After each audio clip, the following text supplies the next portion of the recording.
नमस्कार दोस्तों, welcome to my channel.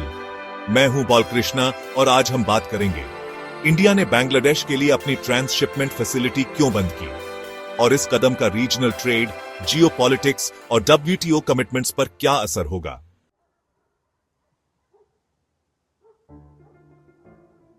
जून 2020 में CBIC ने एक सर्कुलर जारी की थी जिसमें बांग्लादेश को इंडिया के लैंड कस्टम स्टेशन से सीधे थर्ड कंट्री एक्सपोर्ट्स जैसे भूटान, नेपाल, म्यांमार के लिए कार्गो ट्रांजिट करने की अनुमति दी गई थी। इससे बांग्लादेश के एक्सपोर्टर्स को फ्रेट कॉस्ट और ट्रांजिट टाइम में कमी मिलती थी। इंडिया की नॉर्थ ईस्ट स्टेट्स 7 सिस्टर्स भी इसी रूट पर निर्भर थीं।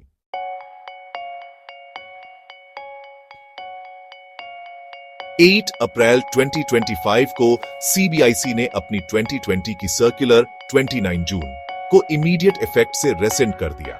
इसका मतलब अब बांग्लादेश का एक्सपोर्ट कार्गो इंडिया के LCSs से थर्ड कंट्रीज तक नहीं जाएगा। जो शिपमेंट पहले से इंडिया में था उसे पुराने नियमों से निकलने दिया जाएगा।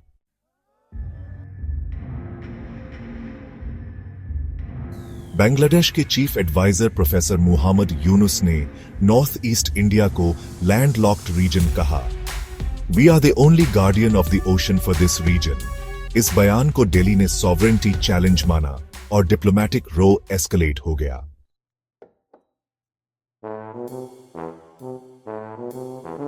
Logistics costs are on the rise.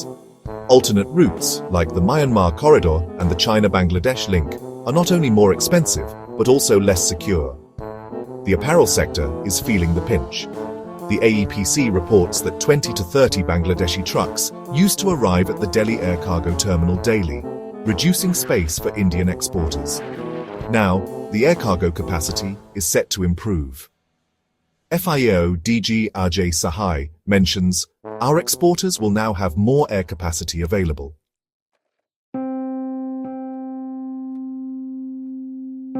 According to the WTO's GATT 1994, Article 5 states that landlocked countries should have freedom of transit.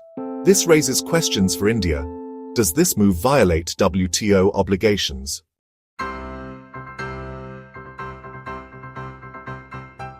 Chittagong port capacity बढ़ाना, इन्वेस्टमेंट और infrastructure upgrade, Kaladan multi modal corridor, Myanmar, लेकिन सिक्योरिटी और terrain challenges, China's Belt and Road engagement, risk of debt trap, multilateral talks, BIMSTEC, SAARC में fresh negotiations.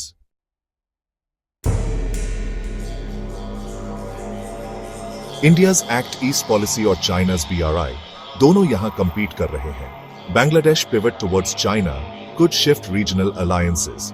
India-Bangladesh relations पर long-term trust deficit बन सकता है.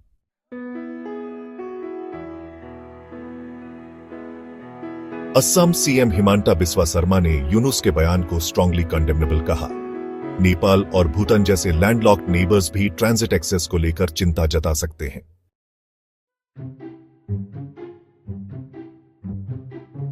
तो दोस्तों, इंडिया का यह टैक्टिकल मूव दिखाता है कि इकोनॉमिक टूल्स भी स्ट्रेटेजिक वेपन्स हो सकते हैं। बांग्लादेश को अब अपने ट्रेड रूट्स डाइवर्सिफाई करने होंगे और साउथ एशिया में पावर डायनामिक्स और भी कॉम्प्लेक्स होते दिखेंगे। अगर आपको ये डीप डाइव एनालिसिस पसंद आया हो तो वीडियो को लाइक करें, सब्सक्राइब करें और बेल आइकॉन दबाएं। मैं बालकृष्णा, मिलते हैं अगले वीडियो में। Stay curious, stay informed.